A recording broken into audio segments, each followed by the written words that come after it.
Now getting into the third part of time management, which is the drawbacks. I'm gonna mention the drawbacks or setbacks that comes with poor time management. What happens if you don't manage your time properly? Let's get into it. As a learner, you should manage your time properly, because if you want, there will be poor work quality. If there is nothing that is pushing you, if there is no goal, you didn't set any goal, you didn't set or allocate time for your task, there is nothing that will remind you of the things that you have to do, and by that there will be poor work quality. You will end up stressed, you will end up not knowing what you are supposed to do. But if you set your time and manage it properly, all this can be avoided. Now the second thing that comes with poor time management, it is the repetition. Like your repetition, it destroys your reputation. When parents send you to school, they want the best out of you, and also when you are with others, they motivate you. They have to motivate you, and by failing yourself as well, it will be a disappointment to yourself. You will feel worthless and you will be stressing and all those things.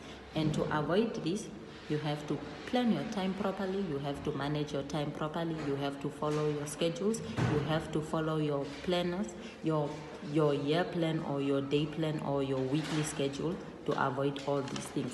Now another thing that comes, and this is a common one, that comes with poor time management is the level of stress that comes with it.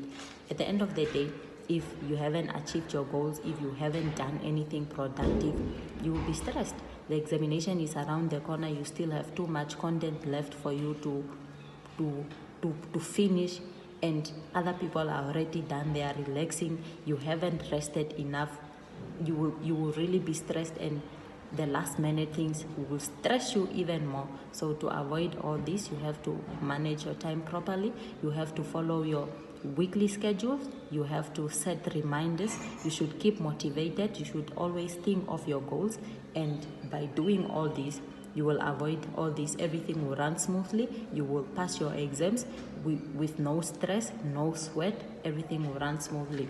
Now another thing, there will also be like an inefficient workflow. Everything won't seem like going into the right directions. When you do your things on the last minute, you will be less focused, you won't do anything that is productive. You will feel like, no, I cannot finish this amount of work in this short period of time, and at the end of the day, all this will result in failure. And how can we avoid this? We can avoid this by planning your studies, by setting reminders, having a schedule that will